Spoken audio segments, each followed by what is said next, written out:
આનંદની હેલી. આપણે જે બેડું હોય ને, બેડું, એના માટે હેલ શબ્દ છે. મારી હેલ ઉતારો રાજ, એટલે મારું પાણી ગ્રહણ કરો, એવો અર્થ થાય. મારી સાથે પરણો. આ ગુજરાતી ભાષા છે ને, એ ઘણી વખત જો ન સમજાય તો અર્થના અનર્થ કરે. એક નેતાએ ચૂંટણી પ્રવચનમાં કીધું કે આ કચ્છના વિસ્તારમાં બહેનો બહુ દૂર દૂરથી પાણી લઈ આવે છે, મને ચૂંટશો ને તો ઘરે ઘરે નળ કરીને બધા બહેનોની હેલ ઉતરાવી દઈશ. અર્થનો અનર્થ થાય સાહેબ. હેલ એટલે બેડું, પણ હેલ ઉતરાવવી એ જુદો અર્થ છે. પણ હેલ તો માત્ર એક બેડું હોય, પણ હેલી એવો શબ્દ છે કે અનેક હેલ જેમાંથી ભરી શકાય એને હેલી કહેવાય. તો આજે શ્રી રંગ દરબારની અંદર આનંદની માત્ર હેલ નથી, પણ હેલી છે સાહેબ. આ ફરક છે. જે ફરક પાનમાં અને સ્નાનમાં છે. શબ્દ બે બહુ તમને ઉચ્ચારમાં સરખા લાગે, પાન અને સ્નાન, પણ બહુ મોટો ફરક છે.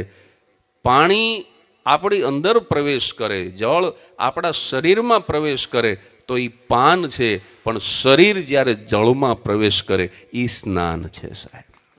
આ ફરક હેલીમાં અને હેલમાં છે.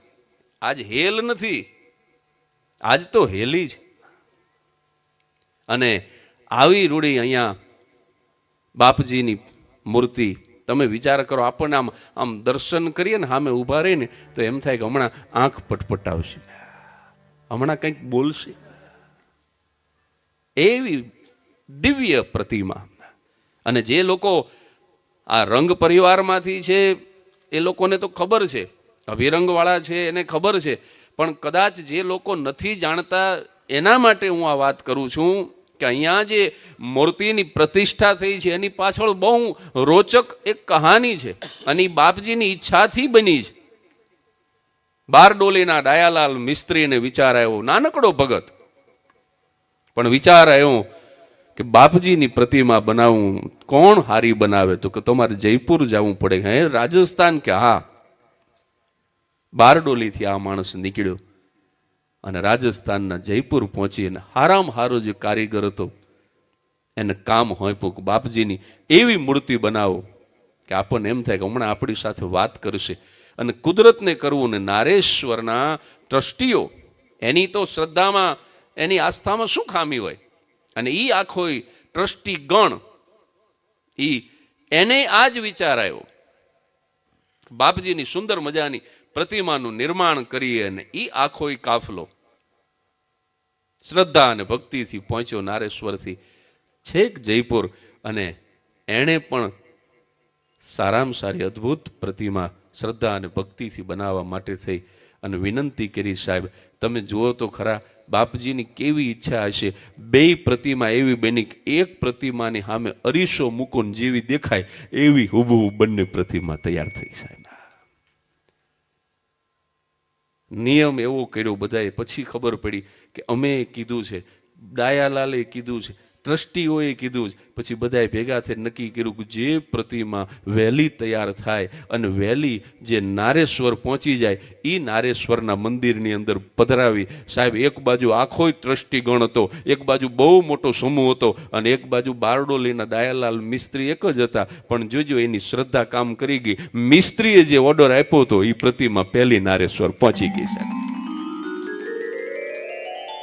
અને નારેશ્વરની અંદર અત્યારે જે બિરાજમાન છે, અત્યારે જે પ્રતિષ્ઠિત છે, એ પ્રતિમા મિસ્ત્રીના ઓર્ડરની. અને મારે તમારે વધારે રાજી થવું જોઈએ, કારણ કે અહીંયા જે પ્રતિમા બિરાજમાન છે એ નારેશ્વરના ટ્રસ્ટીઓએ જે ઓર્ડર આપ્યો હતો એ પ્રતિમા આજે અહીંયા આપણા શ્રીરંગ મંદિરમાં બિરાજમાન છે. એનો મંત્ર, એનો અર્થ એવો થઈ શકે મારી મતિ બુદ્ધિ અનુસાર કે અહીંયા જ નારેશ્વરનો નાથ બિરાજમાન છે. જે પ્રતિમાને ત્યાં પધરાવાના હતા, જે મૂર્તિને ત્યાં પધરાવાની હતી, અહીંયા જ બિરાજમાન છે. એનો મતલબ કે નારેશ્વર અહીંયા છે. આપણે તો વિશેષ સોલા અમદાવાદ વાળાએ રાજી થવું જોઈએ. અને આપણે ત્યાં એક કહેવત છે કે ઘરે બેઠા ગંગા, આ ઘરે બેઠા નર્મદા આવી. નર્મદાજી, તમે વિચાર કરો. કહેવાનો મારો અર્થ એ છે સાહેબ કે શ્રદ્ધાનો હો વિષય તો પુરાવાની શી જરૂર. મારી ને તમારી શ્રદ્ધા આપણને આવું કામ કરી દે છે. અહીંયા એવી પ્રતિમા, એવું મંદિર અને એના પટાંગણમાં કાર્યક્રમ છે. શાસ્ત્રીજીએ કીધું કે લાલ ટી શર્ટ જગદીશભાઈને પહેરાવજો. પણ આ શિયાળો છે ને, એ બધાએ લાલને ઢાંકી નોખા નોખા કલર દેખાડે છે. કારણ કે આમાં તો જે ઉપર હોય ને એ દેખાય, અંદર તો બધાયને લાલ છે.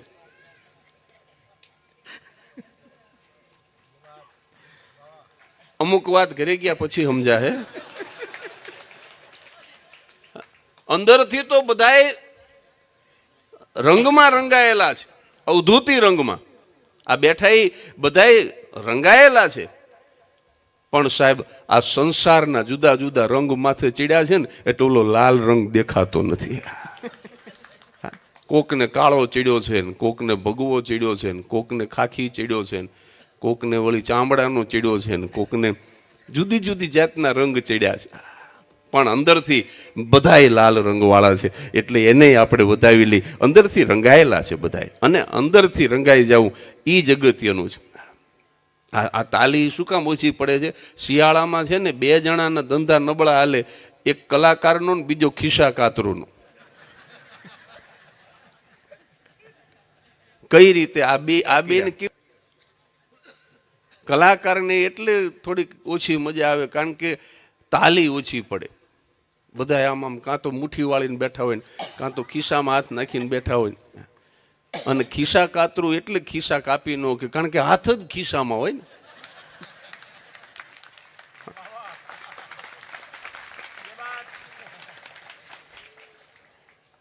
અમારે સુરેન્દ્રનગરના પોલીસ સ્ટેશનમાં એક ભાઈ રોતો રોતો ગયો. એ કે સાહેબ મારું ખિસ્સું કપાઈ ગયું. જમાદાર કે કેવી રીતે કપાણું? તો કે એસટી ડેપોમાં સૂચના લખતો તો, હું પેન્ટર છું. કે શું સૂચના લખતો તો? કે ખિસ્સા કાતરુંથી સાવધાન. તો જમાદાર કે એ કાપી જ નાખે, એના ધંધા ઉપર તું પાટું માર, એ પેલો તને જ ઉપાડે. એટલે કદાચ તમારી તાલી ઓછી પડે તો એમાં અમને કલાકારોને કોઈ તકલીફ નહીં થાય. કારણ તમારા ચહેરા જે છે ને સાહેબ,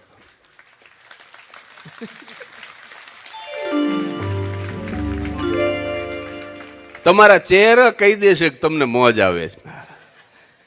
અને હવે અમે એવા સિઝન થઈ ગયા છીએ, અમે છે ને આમ ચહેરા જોઈતા ખબર પડી જાય કે આને કેટલા ટકા આનંદ આવે છે. આને હેલી છે કે આને હેલ છે, કે આને ખાલી ઘડો છે, કે ડિસ્પોઝલનો ગ્લાસ લઈને આવ્યો છે, કે આ ટબુડી લઈને આવી છે.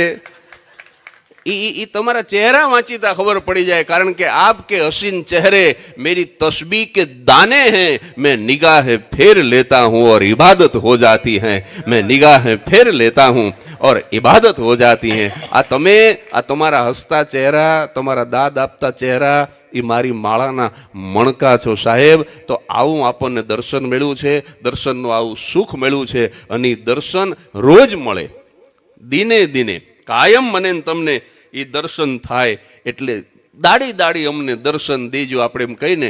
એટલે વિપુલભાઈને વિનંતી કરું કે દર્શન દીજો દાડી.